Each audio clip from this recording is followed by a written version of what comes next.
Hi, this is Rob Hopkins here from Transition Network in his house the day before your birthday party. Just sending a little message to wish you all the most heartfelt happy birthday on this 10th anniversary of Transition Town Brixton. I'm so sorry I can't be there in person. I seem to have been doing the most inordinate amount of travelling all over the place over the last few weeks, and I really needed to have a couple of days at home with the family rather than heading off to London again. But I'm there in spirit and sending huge felicitations and respect for what you've done over the time. I watched that beautiful film that you made of all the different stories and the projects and everything that you've done over the last 10 years, and I just really wanted to stress how important what you're doing is. I'm sure you don't need me to tell you that, but you know, this is really a time when it feels like more and more people are kind of giving up and feeling like it's too late, and you know, we're seeing this sort of sense of despondency partly being sort of deliberately, I think, generated by people with particular political aspirations to make us all feel afraid and feel isolated and feel lonely and feel like we have no ability to influence the world around us. And I was just in France last week in Brest, and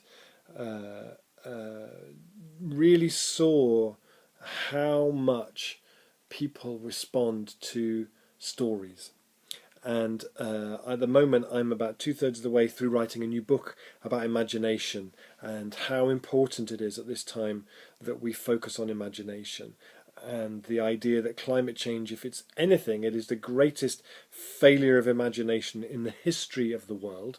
And this feels like a time when our collective imagination is nowhere near as strong, as resilient, as flexible as it really needs to be. So when the IPCC tell us, like they did a few weeks ago, that we need to see rapid, far-reaching and unprecedented changes in all aspects of society, rather than seems to be the collective response of going, oh, you know, why is it that we don't go, oh, brilliant, fantastic, wow, that means we could reimagine everything.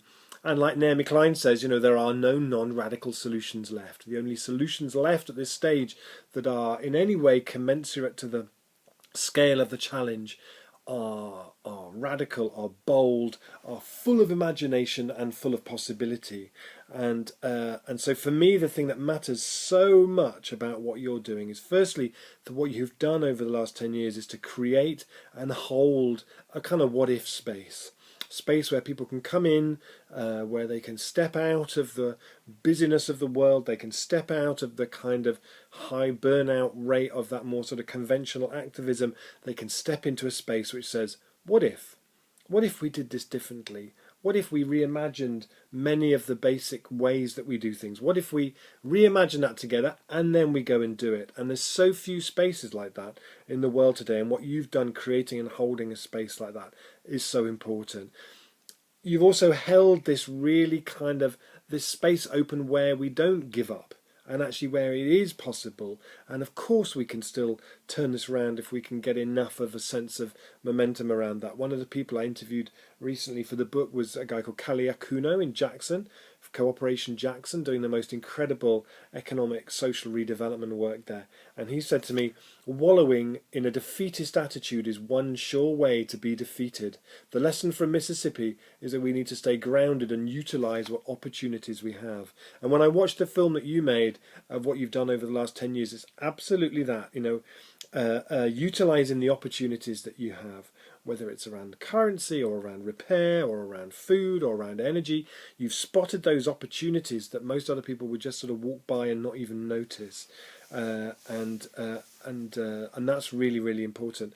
And I would also say, you know, it's so vital that the stories that we have some kind of awareness of where the stories go of what we've done. You know, you've been working away in Brixton for the last 10 years, and there will be times, I'm sure, when you felt really flat and when it's felt like nothing's really changing, and we're doing these tiny projects, and really in the big scale of what needs to be done, it's really not a very big deal. But I have to tell you, as somebody who goes all over Europe and meets transition groups all across Europe, the stories of what you've been doing in Brixton, whether it's the Brixton Pound, whether it's the Brixton Energy, all the different things you've been doing, I've taken those stories all across Europe, and people wherever I've been have been so inspired and so moved, and you have no idea how many people have been inspired by what you've done and have taken and have then gone on to do their own projects inspired by them. Really, it's that for me is one of the beauties of transition, is that in effect it's a network of storytelling.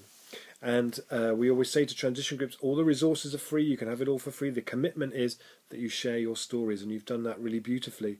And I have to say, that the stories of the work you've been doing has had such an impact in so many places. And please never ever underestimate that.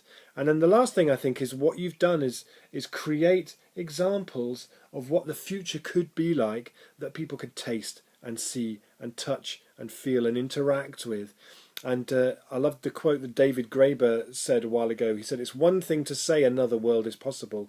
It's another to experience it, however momentarily."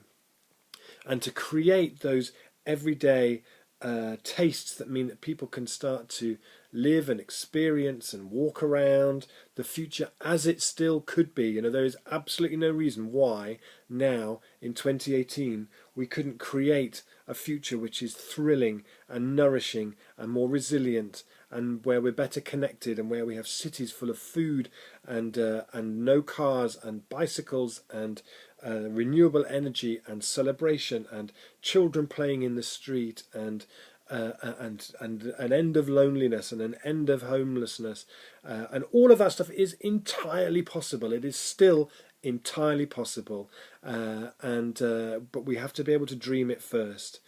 And if we can dream it together, then we're that much stronger, and those visions and those dreams are so much stronger as well. So I have nothing but the most profound admiration, respect, and delight in everything that you guys have done over the last 10 years. I hope you have a most fantastic birthday party. I'm so sorry that I can't be there, but I will see you at something soon, I'm sure. And keep going, and I look forward to whatever wonders emerge from Brixton over the next 10 years, with all the anticipation that it's possible for one heart to hold. And I send you many birthday greetings.